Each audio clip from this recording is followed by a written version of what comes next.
e você tem uma situação de ocupação ilegal, que essa é reconhecida pela ONU por todos os países do mundo. Nem os Estados Unidos vão te dizer que não há uma ocupação nos territórios de 67, que é a Cisjordânia e Gaza. Tá?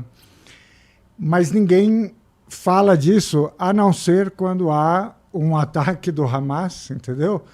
E que, em princípio, em Israel se exerce o direito de legítima defesa. Os americanos, franceses, alemães estão indo lá, eles não estão dizendo só, olha, eles estão dizendo que Israel tem praticamente carta branca, porque eles estão colocando tudo isso na conta da legítima defesa. Então, você imagina o desespero dos palestinos que estão contando com o apoio da comunidade internacional, entendeu? Para acabar com o apartheid, para acabar com a ocupação, para acabar com a limpeza étnica, quando eles veem que, o pessoal vem para apoiar Israel para dizer, pode bombardear o hospital, pode continuar a expulsar o pessoal, porque vocês estão dentro do seu direito de autodefesa. Você imagina o drama de você viver uma tragédia dessa e não ser visto, sabe, pelo mundo? Claro que você é visto pelo mundo, as pessoas estão saindo aos milhares em Londres, em Berlim, em Paris, as ruas, né, para apoiar a Palestina, para dizer que tem que acabar o drama da Palestina. Mas os governos não estão vendo, sabe? Os governos, ou pelo menos, não estão mostrando que estão vendo. Né? Lá em Gaza, que vocês estão chamando de prisão a céu aberto, existem limitações que impedem de se tornar um Estado decente. O Estado que o direito internacional prevê para a Palestina, desde 67, é Cisjordânia e Gaza. Juntando esses dois, seria o Estado da Palestina. Tá.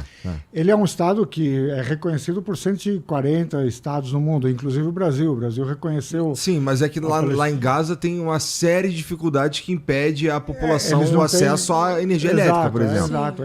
Tudo é controlado por Israel. Tudo é controlado por Israel. E é controlado... E esse controle não vamos lá.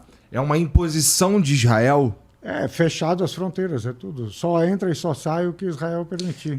Eu entendi tua pergunta. Eu ouvi numa rádio esses dias que o Hamas proibia as pessoas de saírem de Gaza. E aí eu fiquei, cara, como assim? Porque Gaza foi cercada por Israel. Gaza é controlada a entrada e a saída por Israel. Inclusive, uma coisa muito interessante de ser dita. Naqueles primeiros meses da pandemia, todo mundo queria ficar em casa, certo? Inclusive o soldado do posto de fiscalização de Gaza. Isso significa que não entrava comida em Gaza. E as pessoas começaram não a morrer de Covid, começaram a morrer de fome. Não entrava comida. A comida que vem de onde? A comida entra ali... Tem uma passagem que liga ao Estado de Israel. Sim. E tem uma passagem que liga ao Egito. Tá. Então você tem um controle justamente, né? Inclusive contando as calorias do que entra de caminhões e tal, e do que entra de material de construção e tal. Agora, a questão da saída, que é mais grave, tem um escritório de assuntos humanitários da ONU que tem um escritório específico para os territórios palestinos. Sim, que é a ONURA. Esse escritório ele te dá o número de pessoas que morrem por ano em Gaza, porque elas estão esperando uma autorização israelense para ir para um hospital fazer um tratamento, fazer hemodiálise, fazer um transplante, fazer... No território de... eles estão em Gaza, ou em qualquer outro lugar do mundo, mas... Para poder sair, eles precisam dessa autorização. Entendi. E então, tem um número de pessoas que morrem esperando na fila, sabe? Sim. Basicamente, pelo que vocês estão me falando aqui, eu estou entendendo que, por conta desse sufocamento que tem no território, que seria o território palestino, que é determinado como território palestino, Israel exerce um sufocamento em Gaza que não permite que Gaza tenha hospitais decentes, tenha infraestrutura, tenha energia elétrica, ainda que, sei lá, em conjunto com a Cisjordânia, se desenvolvam, porque Israel isso não acontece porque Israel não deixa. É isso que estão dizendo. É interessante falar que a Cisjordânia e Gaza não são conectadas, tá? Elas verdade. ficam a 93 quilômetros de distância. Que torna as coisas um pouco mais complicadas, né? Exatamente, porque como é que você tem um estado com os territórios separados. Um território separado? Então isso é muito complicado. Mas a tua análise é basicamente isso. É basicamente isso. E na Cisjordânia é menos pior. Entendeu? Tá. Mas, mas é menos pior por uma questão política? Porque não é tão fechado, mas é ali que você tem aquele muro de separação que você vê na Cisjordânia. É o chamado muro do apartheid. Você tem territórios que têm regimes diferentes por conta dos acordos de Oslo, né?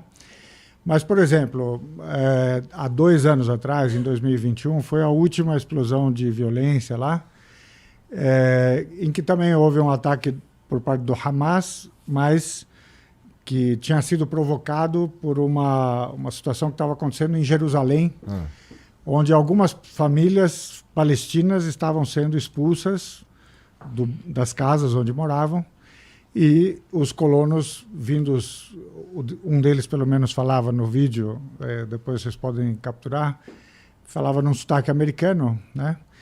E a mulher diz para ele, Jacó, você está roubando a minha casa.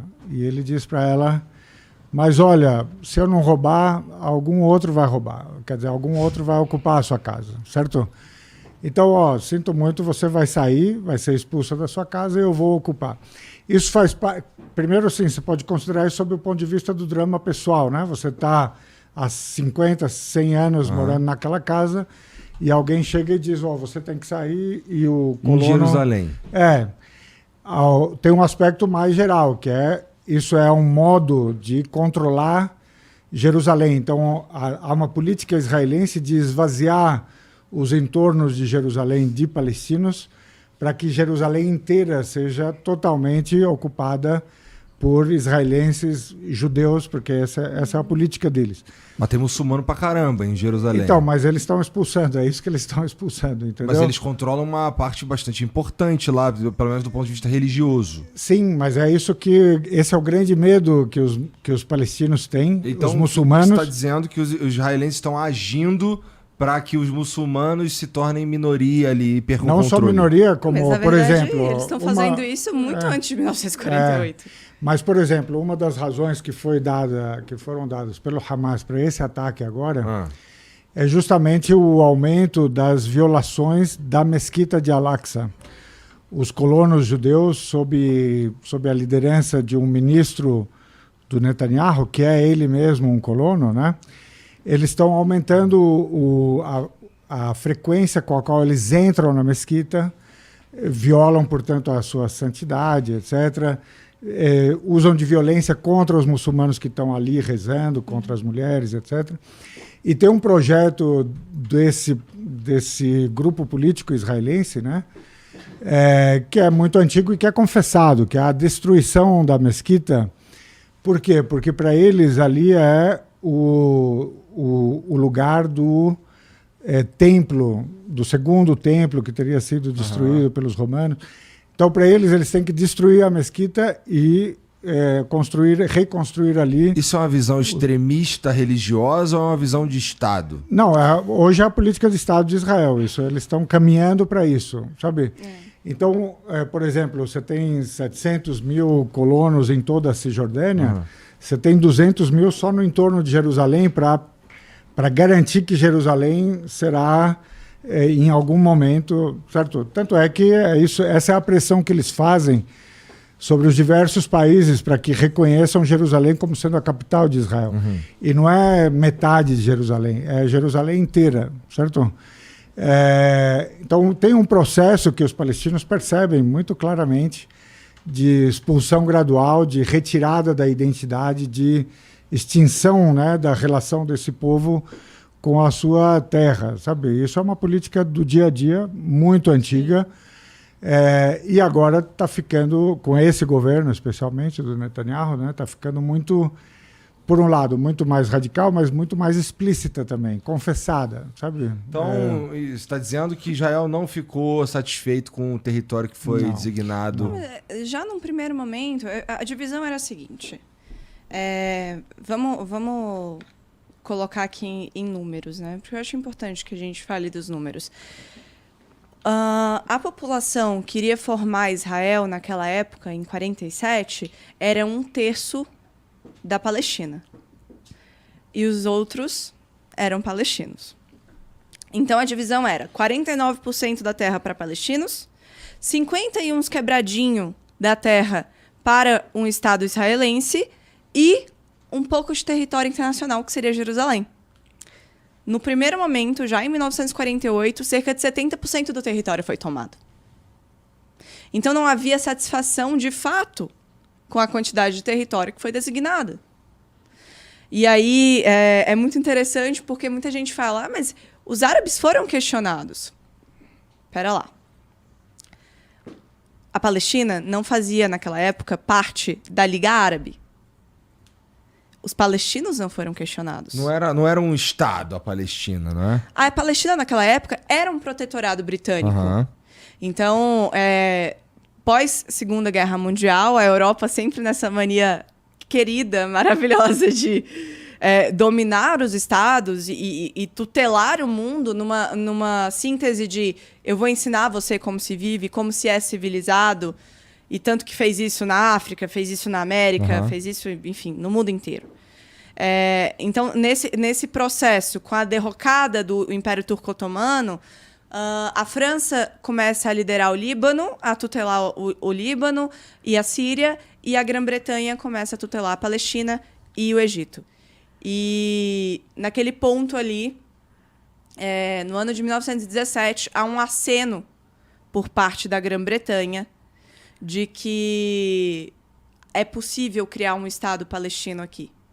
Mas cabe falar, um Estado judeu aqui, mas cabe falar que o Estado judeu, segundo o sionismo, ele não pensava apenas na Palestina. Ele pensava também na Patagônia Argentina, ele pensava também em Uganda, e iniciou-se um processo em Uganda, mas por vários motivos a Palestina foi escolhida. Em primeiro lugar, porque tem um pretexto bíblico. Então, há aí uma motivação que pode ser religiosa.